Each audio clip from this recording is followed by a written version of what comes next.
Pioneer brand canola with Optimum Gly, the highest yielding glyphosate-tolerant trait on the market. What's next in canola happens here.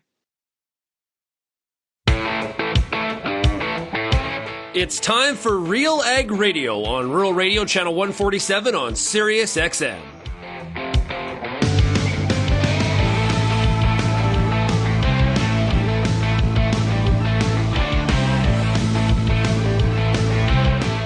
RealAg Radio and RealAgriculture.com is your home for insight and analysis of the issues that are impacting your farm business. Let's get real and get connected with RealAg Radio.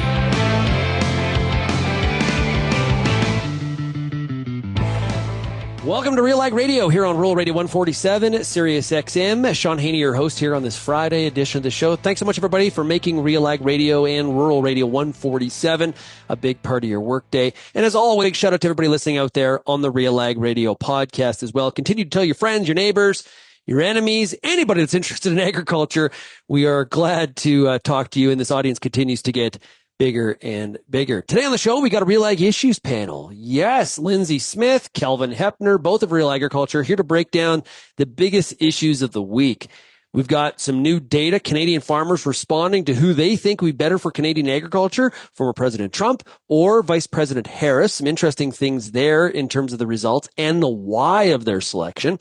We'll also talk about the Bunge Viterra merger. It seems that it is really moving ahead from an approval standpoint at a snail's pace. We've got some new jobs numbers out in the U.S. We're going to talk about an opinion column in the Globe in regards to is Canadian agriculture falling behind? It's written by a number of academics out of the University of Guelph. So interesting stuff today. Lots to break down. I'm looking forward to it. If you have any feedback on today's show, you can send me an email, shaney@realagriculture.com. You can also find Real Agriculture across all the different social media platforms. You're also more than welcome. We would love to have you call the RealAg feedback line. I've been getting a lot of feedback lately. Some of it through the listener line, which I greatly appreciate.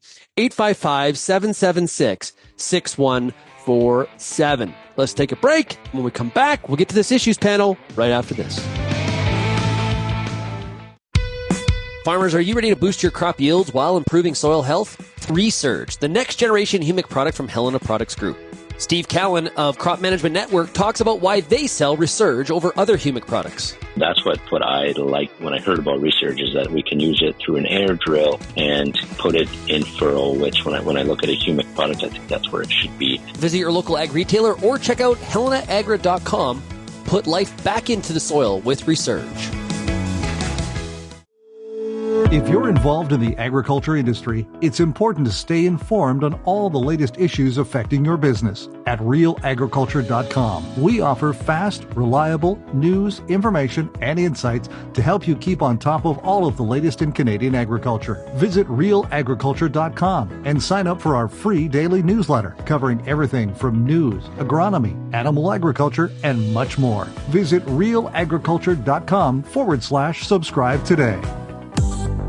I'm Lyndsey Smith from RealAgriculture.com. Join me Monday nights for The Agronomist, a 1-hour live and interactive show broadcast across YouTube, Facebook, and X. Monday nights at 8 p.m. Eastern, I host expert agronomists from all over the country to give you answers to some of the toughest agronomic questions. Join us live or catch the replay Tuesday morning. That's The Agronomist with me, Lyndsey Smith, Monday nights live at 8 p.m. Eastern. Let's get going with RealAg Issues Panel here on RealAg Radio. But along with extra time and lower instances of unpredictable weather, there are a variety of benefits that come with fall ESN application. Learn more by going to smartnitrogen.com. Let's bring in the panelists. Up first, Lyndsey Smith coming out of Ottawa, Ontario. Lyndsey, how are you? I'm so well. It is November. Cooling off there? Yes. So we had this very bizarre, the warmest Halloween I ever remember in my life, because of course I grew up on the prairies where we had to wear costumes over our snowsuits. And yesterday we were like in t-shirts and it was delightful. But today, temperature is dropping and we're full on into November pretty soon. I think it was a warm Halloween across the board. I can't remember which one of the farmers yesterday on the Farmer Rapid Fire said, we basically agreed that trick-or-treating, kids nowadays are soft. They wouldn't even go out in the kind of weather that we had to go out into at Halloween. Your costume had to be built over a parka, essentially, to be able to go out. Mm-hmm. It's true. Yeah, no, and last night was basically a delightful, like, fall evening. It was nothing like I remember being a kid. So anyway, but now I have lots of candy in my house, so it's all good. Perfect. The sugar rush. Mm-hmm. Also joining us is Kelvin Heppner from RealAgriculture, coming out of Altona, Manitoba. Kelvin, did you have a great Halloween? It was good. Yes, we hit up the streets of Altona, and it was a little bit cooler here, but beautiful for this time of year. It was I'd say 5 to 10 degrees Celsius, so perfect for walking around outside. And yeah, some of our friends actually had their propane fire pit out on the driveway, so we stopped there for a little while and sat down and lost a few of the adults there that didn't keep going after. But yeah, we had fun going around with our 4-year-old minion last night collecting candy. We did that one year where I don't know how old the kids were, but we went out to a friend's place, probably 20 minutes from our farm. And he's like, hey, you know what? Hey, you're our first trick-or-treaters. Come in for a drink. So, like any good parent taking their kids around, be like, you know what? We got a long night ahead of us. We probably should do that. So we go inside. We never left. And the kids were so not the best parenting moment, but we had a great time. The kids didn't, but you did. Well, yeah. Yeah. It was cold and icy, and come on, it was warmer inside Richard's house. Okay. I haven't talked about this yet. I had a great experience on Tuesday. I went out to the Nutrien Allen mine in Saskatchewan. And I don't know, it's difficult to put together the words of what I saw in such a good way. Nutrien it was a media event meant for U.S. ag media that I was fortunate to be able to participate in because, we've got a large U.S. audience listening here on Rural Radio. And I guess I knew, but I didn't realize how important Saskatchewan produced potash is for the U.S. corn acre. It's depending on, the data you look at, it's anywhere from I think 70 to 90% of the potash in the U.S. is from Canada. It shows you again the importance of things like free trade. This is according to Josh Linville from StoneX. In 2024, Canada was 87% of the U.S. potash used, 12.9 million metric tons. Wow, that is significant. That Allen mine alone fills 100 rail cars of potash a day. 100. It's unbelievable, isn't it? And yeah. when we talk about agriculture, you go to an ag meeting and you hear somebody say, agriculture, we're feeding the world. And you're like, well, there's a lot of places in the world that are feeding the world. This, Leslie Kelly said this yesterday from Watrous, Saskatchewan, on the show. This is Saskatchewan feeding the world. There's only so many places you can get potash from. The 360 million year old glacial deposit. You just don't. If you have it, you have it. And Saskatchewan has a lot of it. And the pride of those workers at that, the 650 people that work at that mine alone, the direct to indirect, for every job created at that mine, there's 4 created in the community. What an economic driver, and done in a safe manner, high quality product. I was blown away. I got to get a post together of all the pictures. Yes. As close as I could be to like a photo essay. I don't know what you call that, but basically instead of me just writing a whole bunch, I'm going to put a bunch of pictures up because I think the pictures really do it justice. I think there's this word idea. Blog. What's the word blog mean, Shaun? Maybe you've heard of RealAgriculture.com. It started as a blog.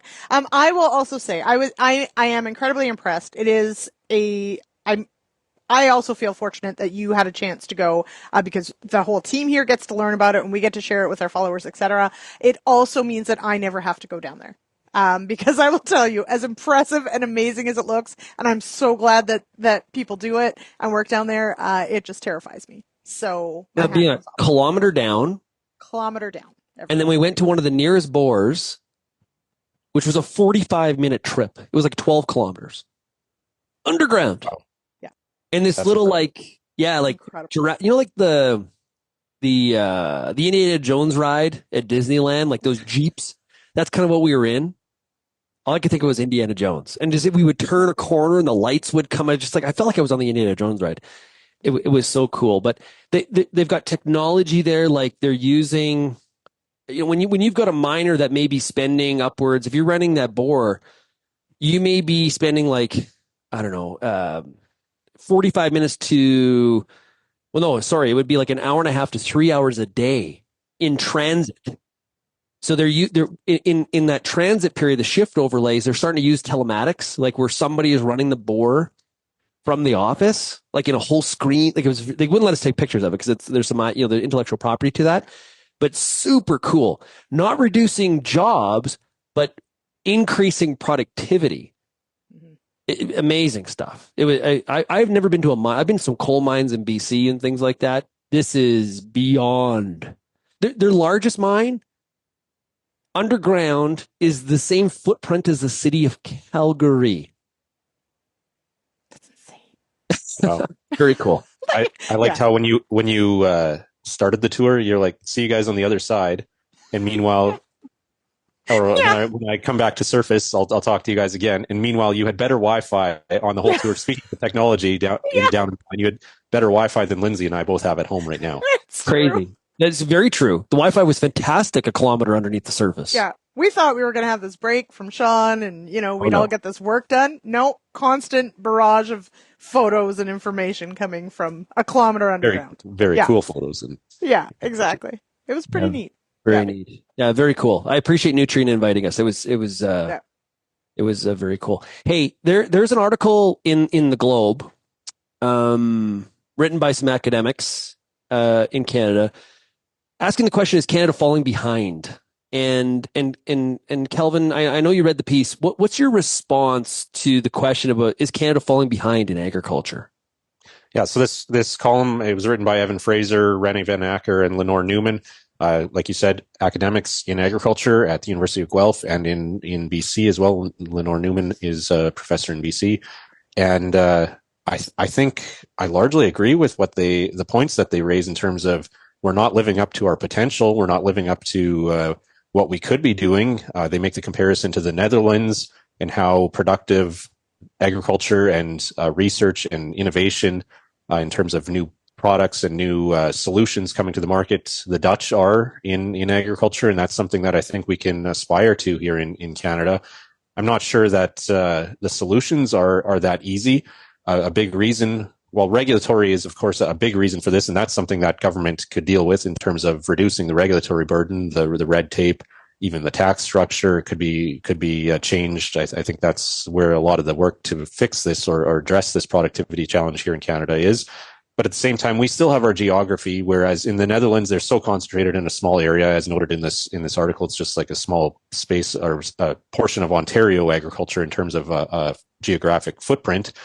Canada, we're so spread out. We've got so many different, basically, subgroups of farming in terms of the prairies versus you have the West Coast climate, you have Southern Ontario, and you have the Maritimes. Quebec is a cultural difference in many ways. And so to me, that's where we have a lot of barriers. We're not necessarily, we think of Canada is one country, but we've got all these little subgroups and regional differences in between. So I think that's a major challenge or barrier. And of course, being next to the US where it's so easy, it's way easier to scale and tap into that much larger market is something that a lot of Canadian companies do. And so with the innovation or the seed of the idea may happen here in Canada, but the actual development often happens south of the border. And so I'm not sure that this is something that we can essentially, neither of these factors are something that government or policymakers can really fix in Canada here. Yeah, Lyndsey? Well, so what I found interesting, all of that being true, one of the points that these academics make is that the universities and colleges need the opportunity to do more, is one of the lines that they have. They point out that, Farm Credit is now creating a venture cap wing. That's a good start, they say. But that, bringing this around to that we need colleges and universities to have the opportunity to do more. I'm sort of the mind that shouldn't that be what you're doing?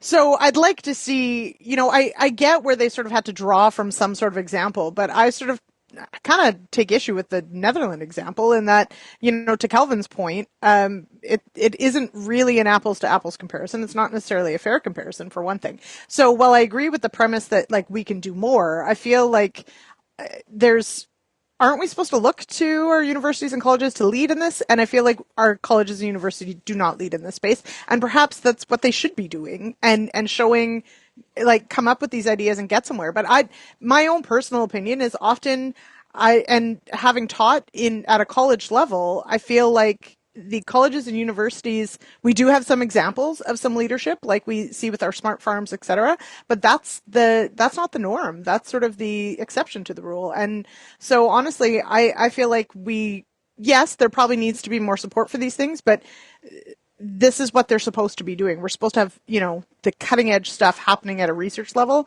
And I would like to see ideas of that, not just, hey, we're not measuring up. Well, I will say this. If you running a Canadian university college right now, it is a tough situation. Got to cut in international students, cutting of provincial and federal funding. It's boy, not an easy job being an executive at a Canadian university at this point, based on where tuition levels currently are, and ours are a lot lower than some other jurisdictions. Just look at the U.S. comparison as an example. Okay, we got to take a break. We got more coming up here on RealAg Radio on the RealAg Issues Panel. We got some survey results related to the U.S. election. We had an election in Saskatchewan. Who could be the next ag minister as well? We got to talk about 282 because it was a big discussion in the Senate this week. You're listening to RealAg Radio, Rural Radio 147, Sirius XM. Get ready for tillage season with the high-speed disc from Brandt. Cut and size residue, create ideal seed beds, and level ruts faster than any other tillage machine. It's a better field finish and fewer passes, so you can stay on schedule, no matter what fall throws at you. And right now, you can get yours with a $12,000 rebate. There's never been a better time to bring your operation up to speed. Visit Brandt.ca for details. Peter Johnson at WheatPete, RealAgriculture.com. I'm the host of The Word, and I love doing The Word. I love the questions. I love the challenges. I love having to apply agronomics to all over the globe and areas outside of my normal jurisdiction. Also, I love the feedback the most, where growers challenge me, tell me about their plot results, help me to learn. The Word, absolutely the best part of my day. If you only listen to RealAg Radio, you only get half the picture. For greater insight into the issues that affect farming, tune in to RealAgriculture.com. Crops, livestock, machinery, farm management, and the markets, even food and travel. Real Agriculture Online digs deeper into the topics that affect the way you work and live. So get connected today. Read, watch, and listen to the people who know at RealAgriculture.com.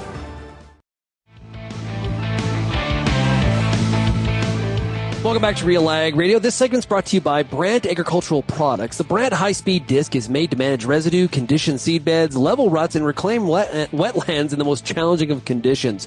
Lead the field with a lineup of versatile high-speed discs from Brandt and achieve better results with every pass. Pay attention here. This is an important one. And receive up to a $12,000 rebate for a limited time. That's a big rebate. Love rebates that size. You visit Brandt.ca to learn more. Kelvin Heppner, Lyndsey Smith, Shaun Haney with Real Agriculture. Lyndsey, we posted a story this morning.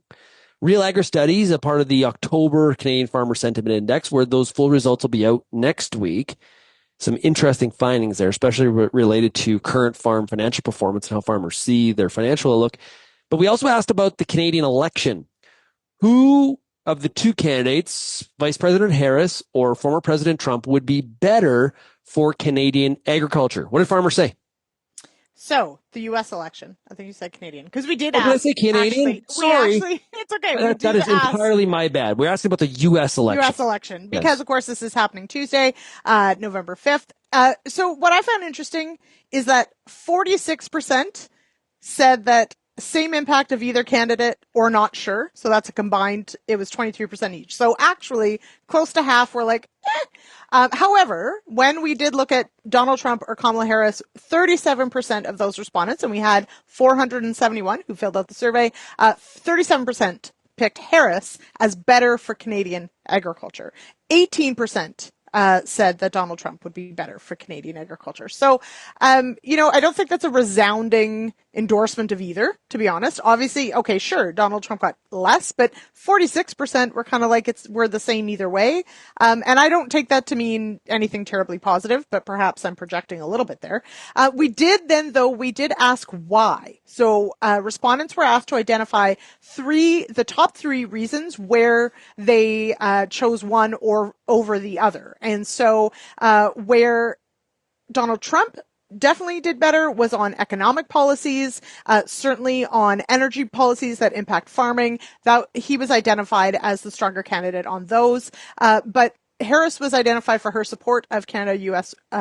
relations and for her leadership style. So there were certainly differences as far as where respondents figured that they had their strengths and their weaknesses. But the majority, at least, did say that Harris would be better for Canadian agriculture. Now, remember, we only asked for Canadian agriculture, and we did that on purpose, because there's probably a lot that could be said about, Canada-U.S. relations overall or global politics or whatever, but we focused in on Canadian agriculture. Kelvin, clearly the Canadian farmer seeing trade issues with the Trump 2.0 presidency. I will say this, since posting that story and putting it on Twitter and LinkedIn, I've heard from members of our U.S. audience who have said, not surprised by the data. This is exactly why I'm voting for Trump. The fact that you guys are worried about trade and what this means reciprocity, however we say that word, is critical. And that's how we're going to get it. And this proves this is why I'm voting the way I am. Thoughts on that? Well, I think that's that sentiment is a lot of what's driving political movements right now to be more protectionist and to look after domestic markets and domestic jobs, domestic industries. It's the focus of political parties in countries around the world right now. And I think that's a big reason. And like you said, the areas where Trump did not fare as well as Harris in terms of the why questions that Lyndsey alluded to were all trade related. It looked like Canadian farmers would favor Trump over Harris in terms of the impact on Canadian agriculture when it comes to environment and climate issues, their general economic policies. But on the trade stuff, that's where there's concern about Harris. And I think it is noteworthy, too, that we didn't ask this question, but if you ask Canadian farmers who they would vote for if they could cast a ballot in the U.S. election, I think these results are quite contrary or don't align with, I'm pretty sure there would be a majority that would favor Trump, just like there is in the U.S. farm population. And so the fact that we still saw a larger number say that Harris is more concerning for Canadian agriculture than Trump, to me, that kind of goes in the face of that, or there's probably some tail or headwinds to giving that answer here. And so I think it is significant, these results. Right, because they like his economic, like they indicated, they like his economic policy, his environmental policy, and those things. Yeah. Lyndsey? Is this where we talk about Robert F. Kennedy Jr.? Oh, we can. We did a little bit last week, but go for it. Are you concerned if he was the head of the USDA? Yes. Shouldn't everybody be? Well, I've seen I shared one with you this morning. There are some farmers that are like, hey, wait a minute here. I think we are using too many pesticides and we need to fix this, or, too much consolidation, too many big companies, and we support them. Like there's a little bit of an anti-corporate movement to the support of RFK to just from what I've heard from some of the audience. Sure. I guess my concern, because those are all valid points. And I think that it's incredibly important that we challenge our assumptions. We challenge how things are, think through perhaps change is good. Maybe that we need to have, and I'm using the royal we here, change of certain, supply chains, whatever. Okay, cool. We have to have some sort of base to leap off of. And in my mind, that needs to be scientific in nature. And so while I recognize where there may be people who are feeling like change is important, etc., to have someone at the helm of something like the USDA who just makes up facts, quote unquote, for whatever it is that they're trying to change or do or whatever, I just explain to me how that doesn't become a giant disaster. Well, there's real concern when it comes to his position on seed oils. He's a big fan of beef tallow. And beef tallow is great, but that doesn't mean that seed oils have to be evil for beef tallow to be great. Right. Yes, exactly. There's a lot. I'm not sure what we're going to do with all the soybean crush if he has his way. I share your concerns, but that's I asked my the question: part. I think they're both terrible. I presented this last week. Who's worse, RFK as the head of the USDA or Cory Booker as the head of USDA? Discuss. They're both. Discuss. But there's nobody talking about Booker being appointed. He is on the Senate Ag Committee. He's on the Senate Ag Committee, yes, but he's not standing in front of the USDA building talking about how when he gets into this building, these are all the things I'm going to do. Don't make the mistake thinking that the Democrats are somehow going to pick this common sense approach. Now, hey, Vilsack, yes, great. Krista Harden, great. But there are some other people on the Democrat side that have a keen interest in a big shakeup at how USDA is run and handled. Let's not assume it's just going to be calm waters. It's not. I think in both cases, it could be quite disruptive, or it could be smooth depending on who the person is they choose. Yes, granted.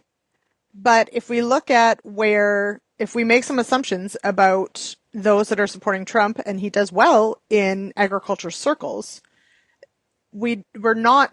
So what I'm saying is people who are in agriculture to support this, to me, that's the known quantity then. And they typically would be voting that way. How are we not standing back and going, no, this isn't somebody that actually should be in this place as far as a party is concerned and as far as direction. So I'm not saying that the Democrats don't necessarily have someone just as extreme who may be waiting in the wings, but this is also typically the Republican Party is going to be the one that a lot of rural America is going to support. So yeah, there's some irony here that some of RFK's position is actually a big part of the Democrat position when it comes to how USDA should be run. So there's in Kelvin's, at some point, the two groups meet and there's this massive crossing of swords when it comes to, I want to talk about the Saskatchewan election quickly before we take a break. I'm interested to see, Kelvin, does David Merritt, is he the next Minister of Agriculture in Saskatchewan, or does he find himself a bigger role based on the fact that they've got some big time holes to fill with 10 or 11, 12 cabinet ministers not rerunning? It wouldn't surprise me if he has a higher ranking in terms of the way it's viewed in the political world. It wouldn't surprise me if he has a higher ranking or higher profile job than the agriculture minister going forward. It's like you said, they had 5 ministers. The Sask party had 5 ministers not seek re-election, and then they had another 5 ministers lose their seats. And so Scott Moe, they won the election, of course. 34-27 is what the seat count is sitting at right now. The Sask party is going to have to give up one of those 34 seats to be the speaker. So it'll be a margin of 6 going forward. But Moe has to find at least 8 new cabinet ministers, nearly half of cabinet. And so Merritt is one of, I think, what is there, 7 existing, maybe 9 that were shuffled, 7 to 9 existing cabinet ministers reelected. So Merritt is definitely in the running for the finance minister chair potentially. There's other more higher ranking, they would say, in the political world seats than agriculture. So yeah, it'll be interesting to see if we have a new ag minister in Saskatchewan. Certainly a possibility. I think it's a great province to be the Minister of Agriculture in. Agriculture has such a high profile in the province. It is probably the province and jurisdiction in Canada with the highest profile, where agriculture does have the highest rank on that hierarchy in cabinet. Well, what I said to Leslie Kelly yesterday on the show is, there's all this concern about rural-urban divide in terms of the seat breakdown, Linds. I think Saskatchewan just welcome to the rest of Canada. You're just late to the party. This has been going on all over the place. Yeah, exactly. I know, but it is to that point, Saskatchewan is one. And I lived there for years, and it was one of the things that I loved about Saskatchewan was that agriculture and even just rural communities still sort of had a respect, I think, provincially speaking, policy speaking, they're just for agriculture in general, it just seems to have a bit more bearing in that province. So, unfortunately, everything catches up eventually, and the same divide catches up in Saskatchewan as well. Well, we've got a private members bill referring to or trying to deal with right to repair. It passed this week, as well as we've got another bill, 280. There were two. They both passed. Well, we will get the details on those two when we come back. You're listening to RealAg Radio, Rural Radio 147, Sirius XM. Infuse some energy into your next corporate event, customer meeting, or conference with RealAg Radio, Canada's national agriculture radio show. Create a unique experience at your next event with host Shaun Haney, broadcasting RealAg Radio live on Sirius XM, featuring exciting guests, captivating interviews, and the latest news from the agriculture community.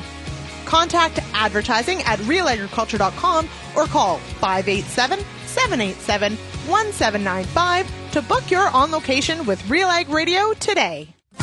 What were the issues in your fields this year? Did you do a soil sample? What is your soil sample telling you about some of the nutrient issues that you might be having going into next year? What herbicides did you use? What residues you might be concerned about? What weed issues did you have? What crop residues did you have? How well do you know your fields? Get the answers to all the questions you have about your pulse crop at the Pulse School on RealAgriculture.com.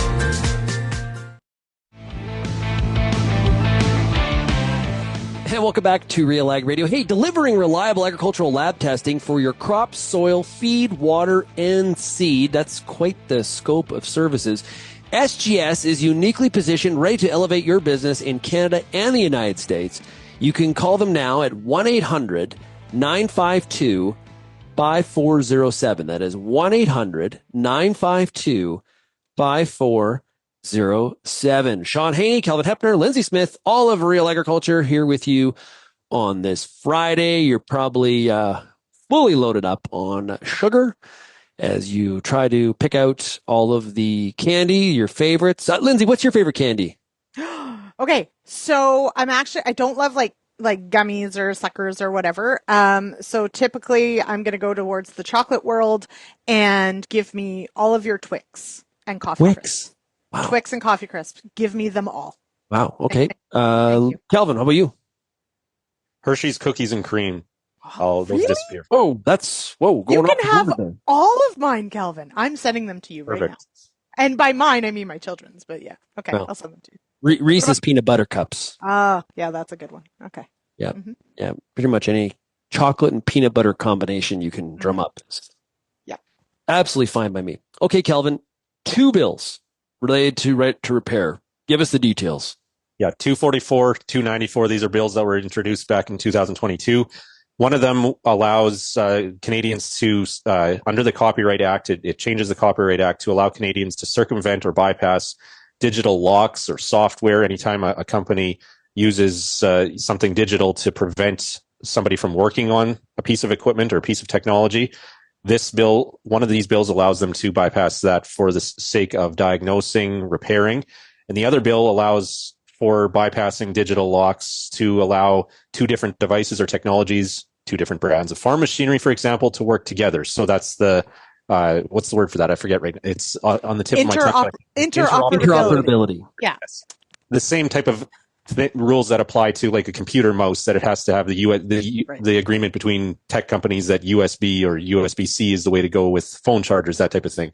This is where these 2 bills that passed through the Senate yesterday reached the final stage, reached the finish line, allow for the opening up of technologies for the sake of these 2 things, which is something that Grain Growers of Canada, the Canadian Canola Growers Association, and other farm groups have been lobbying for this to go ahead. And one of these bills by a Conservative MP from Saskatchewan, Jeremy Patzer, the other from a Liberal MP, Wilson Mao in BC, and both of them were approved in the Senate yesterday.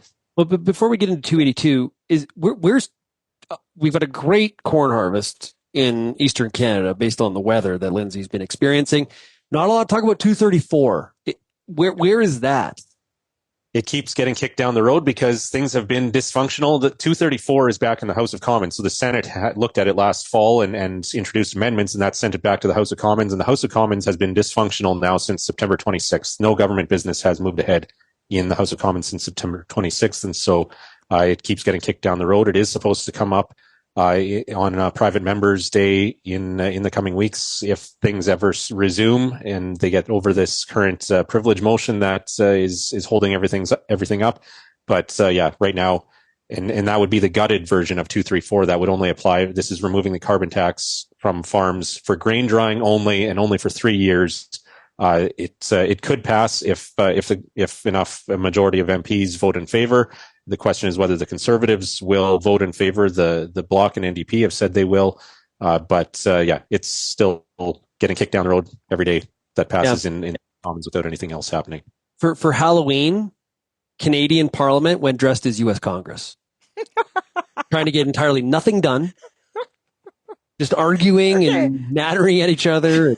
And filibustering, which is a great word. But also, what weird Twilight Zone are we in where it's the Senate that's doing stuff? Yeah, the Senate is where stuff's happening now, where there is some movement.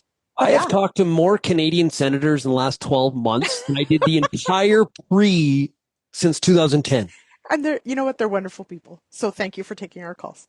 Anyway, but yeah, it's the Senate that's doing stuff right now, and that's moving stuff forward, which of course brings us to 282 because that's where that is. But realistically, your question about 234, etc., anything that has to happen at the House level is stalled. And frankly, I would just like to say for the record, and well, maybe this isn't news, but could we just pull the plug on this, please? Like, nothing is happening in the House. Just have an election. You mean just have an election? Yeah, let's just have an election. Let's just get it done so that Canada's government can get back to work, please. And Canada does have work to do. Like, I know great Instagram clips and all this kind of stuff. Yeah. Yes. Could all the parties get off social media and just get to work? So anyway, yeah, I'll leave that there. How far from Christmas break are we?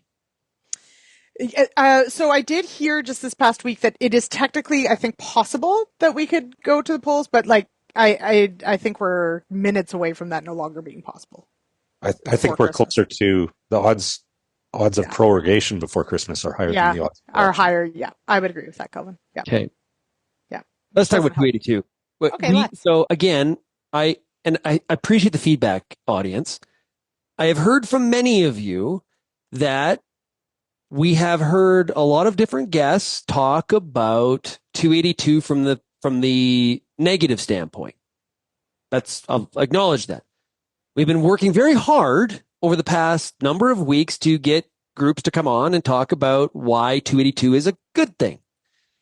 And we haven't been able to accomplish that. So we are continuing to try, just as my disclaimer. We did post, Lyndsey, yesterday an editorial by a number of different supply managed groups on just you talk about what the opinion column was. Yes. So we did get, and to your point, we have reached out many times, several times, different organizations trying to get these groups on the record. We have not been successful in being granted an interview, but we did have a collective op-ed submitted by the Dairy Farmers of Canada, Egg Farmers of Canada, Chicken Farmers of Canada, and the Canadian Hatching Egg Producers and Turkey Farmers of Canada. So all our supply managed sectors collectively submitted this op-ed that essentially says that Bill 282 provides a clear negotiating stance that can expedite other trade talks and yield positive results for a broad range of Canadian sectors. So essentially saying that,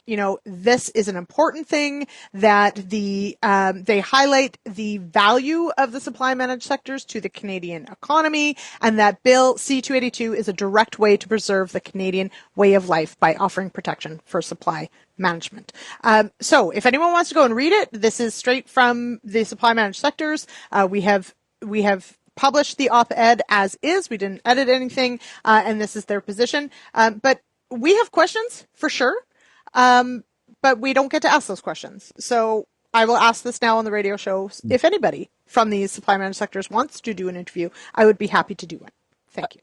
I mentioned this before. I've heard there's one email in particular that came from a dairy farmer, very upset that SM is being used as this wedge issue for a separatist party like the Bloc.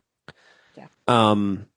And we're in this confusing zone now of where, and this was done kind of on purpose, but we've got a situation where you're for 282, you're for supply management. If you're against 282, you're against supply management. I think that's just not exactly true. You can be against 282, saying it's not the proper vehicle for us to protect supply management.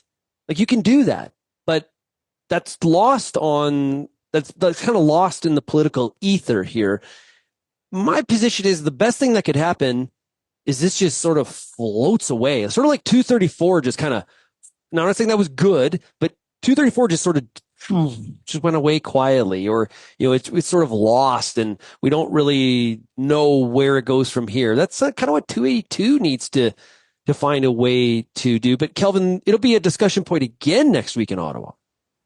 Yeah, this week the Senate. So the Senate has, the committee in the Senate has been able to ask questions. That's one place we have been able to hear from the supply managed spokespeople from the supply managed industry groups.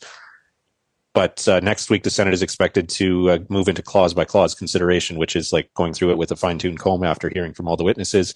That's where amendments could be introduced, and if an amendment is approved or comes forward, that could significantly delay passage of this bill going forward. And so that's where it could kick it down the road into election timing, where it would fall off the order paper. That's where Shaun's scenario could potentially happen, but that will require enough senators on that Foreign Affairs Trade Committee to be in favor of that amendment, which I'm not sure we will see. We saw that October 29th deadline that we talked about a month ago, when the bloc set this October 29th deadline for passing 282.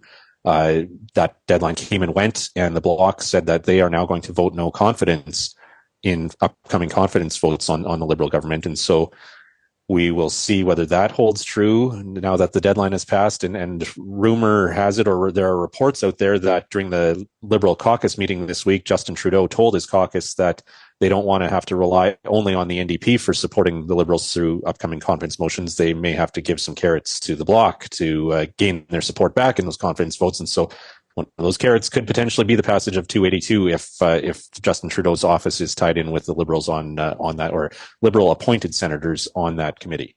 And again, that is for incredibly, and I know politics works this way, okay, but that is for incredibly selfish political reasons, not because you're passing actual good legislation. That's in power for a couple more months. Yeah. Max. Yeah. Exactly. And that's like, let's hash this out here just a little bit. The whole cost benefit thing here, like, it really buys a little bit of time. Like, for what? Like, this is back to my point about, let's just pull the plug on this and get going. And I'm not saying that all these parties want an election. The bloc doesn't care. The bloc's happy to go to an election. You know, the Conservatives want to go to an election. Sure. But realistically, like, this is, all it does is buy them some time. And we are within 12 months of an absolute deadline, but it's probably a lot shorter than that regardless. So why would you do this? Why would you move this forward? And again, been saying it for the last months, going back to last winter speaking season. It puts a target on SM's back when it comes to renegotiation. If that's where we get to with the CUSMA USMCA agreement, you're forcing the Americans to address it. And it's like, hey, it's like standing out in the middle, like during duck hunting over season. here. You're a duck and you're like, hey, I'm over here. It's crazy. Anyway, okay. We're going to take a break. When we come back, we're going to try to spin through some of this week's news items we haven't discussed yet, such as what is going on with the Bunge Viterra acquisition.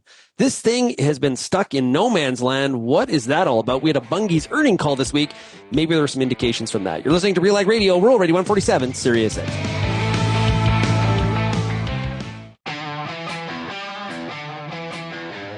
Advanced canola trait technology is here.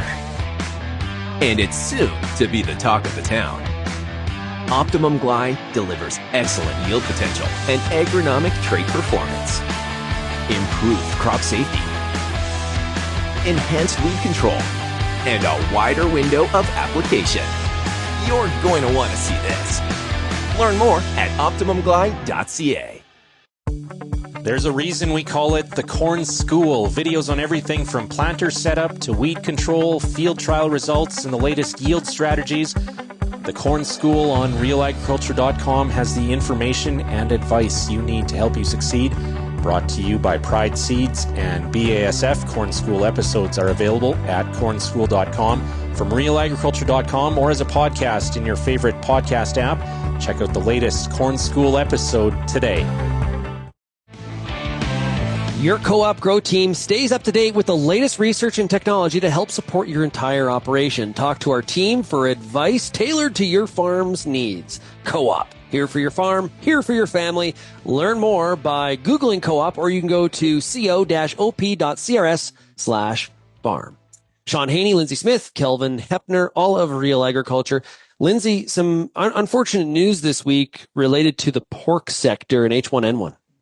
Right. So this is our first confirmed case of H5N1 avian influenza confirmed in hogs in Oregon. Now, this was in a backyard farm, like hobby farm type scenario, not a commercial operation, but it was confirmed, and in 5 pigs, they were euthanized. So this is the first confirmed case. This is, of course, not huge alarm bells going off, but it's definitely one of those things that these are reasons why we need to be fully aware of the risks of avian influenza. We know that it can be found in dairy cattle.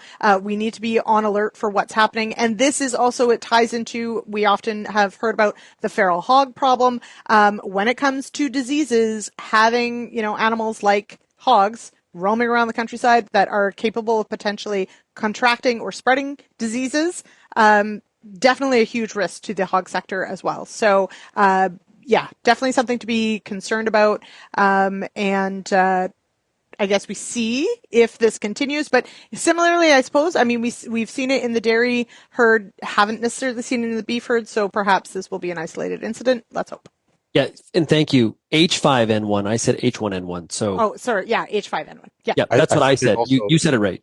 Go ahead, Kelvin. Okay. I think another big concern is that virologists and disease or pathologists have is that the pig genome is closer to the human genome, and much so closer. That's where if this is moving toward. But USDA is saying that their testing is genomic testing is showing that there's been no change in the viral secret that they think would increase the risk to this spreading into the human population. So, that's comforting.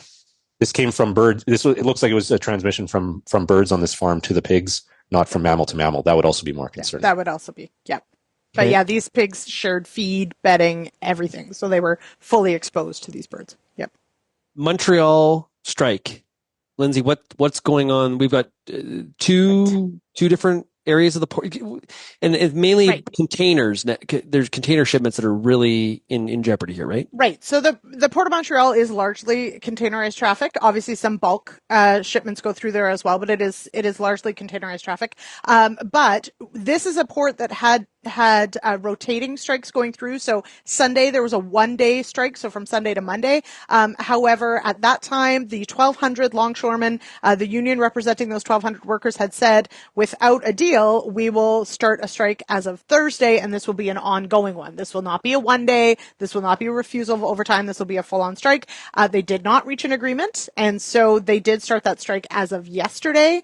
And this, of course, then involves basically, shutting down this port terminal on the containerized traffic side from the longshoreman perspective. The biggest issues are scheduling and the work-life balance, of course, wages as well. So, this is a port that is incredibly important, obviously, for Ontario, for Quebec, on the agriculture side. So bulk grain movement still happening, but containerized traffic, our IP soybeans, etc., moved by container. And of course, we are approaching the Christmas season, and a lot of goods come in the Port of Montreal. So definitely there is a sort of general citizen concern on this one as well. But this is just the year of labor woes. Let's put it that way. Tracking that Amazon package. Why has it been sitting at the Port of Montreal for the past 4 weeks? Yep. This is okay. Kelvin, also, you listened to the Bunge. Oh, sorry, what's that? Also, potential of a big strike on the West Coast in BC again on starting Monday as four persons, not 4 men, 4 persons. A bunch of them are their union.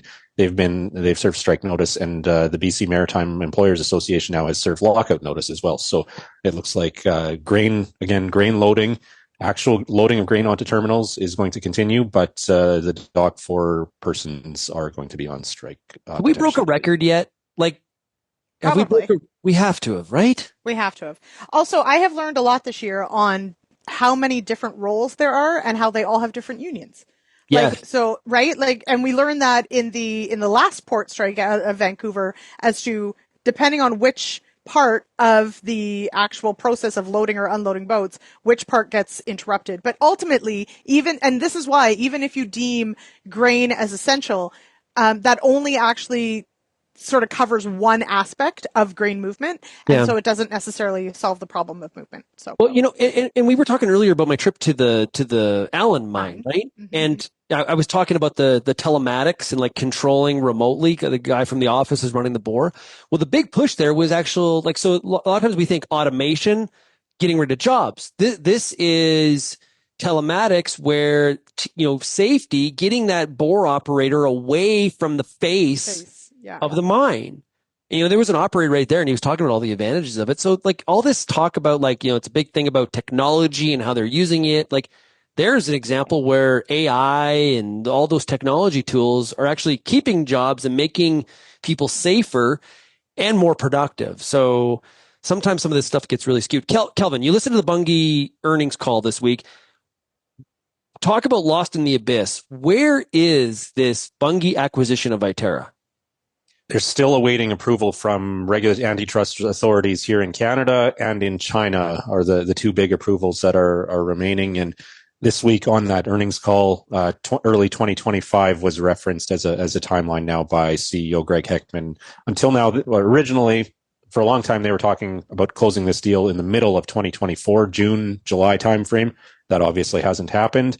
We've had a change in transport minister. That's the minister in cabinet who's going to make a decision on this.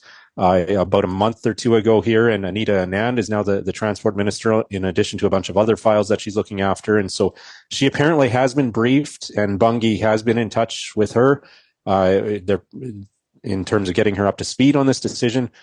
And so the timeline, the last month or 2 was end of 2024, and now Heppner, the CEO of Bunge, is talking about early 2025 in terms of this merger, this marriage between Bunge and Viterra. Viterra, of course, being one of our 2 largest grain companies here in Canada. Has the U.S. ruled then?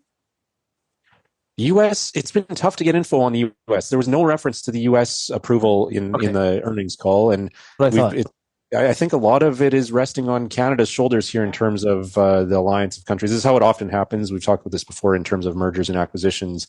One country's regulator does a lot of the heavy lifting for other countries, and I wonder if that hasn't been placed on Canada's shoulders here. China, of course, is a different world, and we'll have to see whether their government could potentially hold this up as well. Yeah. Hey, we are out of time here on this Friday. Really appreciate everybody tuning in, and make sure you contribute by sending me an email, shaney@realagriculture.com. Lyndsey, have yourself a great weekend. You as well. And Kelvin, all the best to you. Thank you, everyone. Have a good weekend. Absolutely. Fun stuff. Also, you can call the RealAg feedback line, 855-776-6147. Thanks, everybody, for getting real and getting connected with RealAg Radio. We'll chat again next week. Cheers, everybody.